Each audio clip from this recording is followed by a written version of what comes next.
We are talking gas prices in the money beat. They're up in Southern California, way up, as you probably already know if you're driving. They jumped about 3 cents in LA County. We've had 17 straight days of increases. The average for a gallon of unleaded is $4.24, and that is 34 cents higher than just 1 week ago, and 57 cents higher than a month ago. Orange County also jumped down there 3 cents to $4.21 a gallon. That's 57 cents higher than a month ago.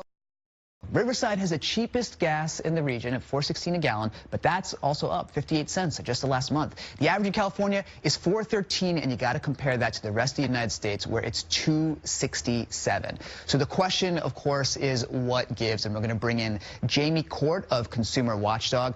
Jamie, thanks so much for being here.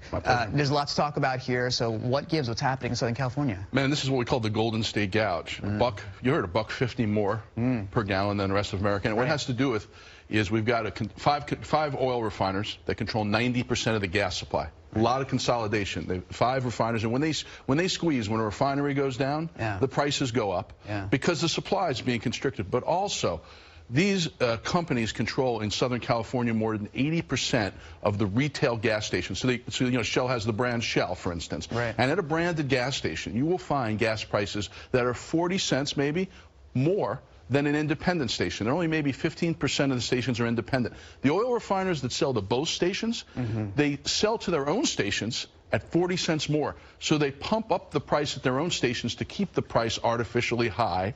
And the independent stations where you can get cheap gas, I mean, you can go and look, it's such a small sector. That's the real cost of gas, really, in the wholesale market, 40 cents less. But on top of that, just when there's speculation that there's going to be a shortage, the refiners increase the price. What we've done with our research, though, is find every time there's a price spike like this, it corresponds the next quarter with a profit spike for the refiners. So this is pure profit for the oil refiners, and it is maddening. When you talk about the speculation and these spikes, I mean, we have seen some global events that were initially blamed, right? The Saudi oil strikes, and then we also hear about some unplanned upgrades to refineries and stuff. So where between those two do you think the truth lies? Well, look, it's like we've been hearing the same story as your viewers have about unplanned outages and maintenance, and it's the Enron story. You know, if you short the market, you make more money.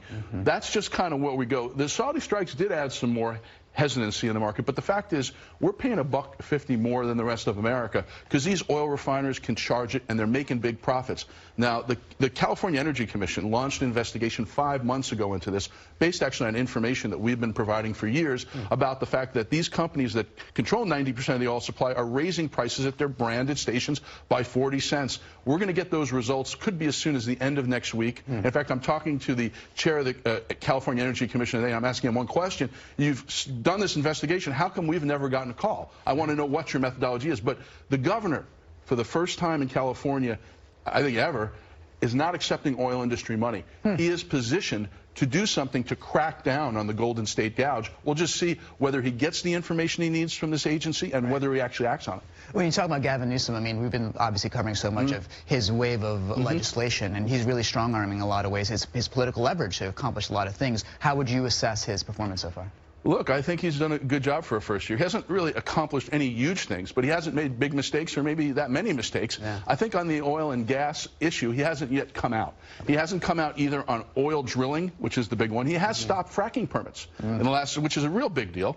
But he needs to come out further on the oil supply issue. But on the gas pricing issue, all he's done is study it. Now, I can say this. This is the first governor who's ordered the CEC to see whether there's manipulation in the market. I'm hoping the Energy Commission takes its job seriously, because sometimes these bureaucrats are very close, and I think in the case of the CEC they are, to the industry they regulate, and that's why there's been no action.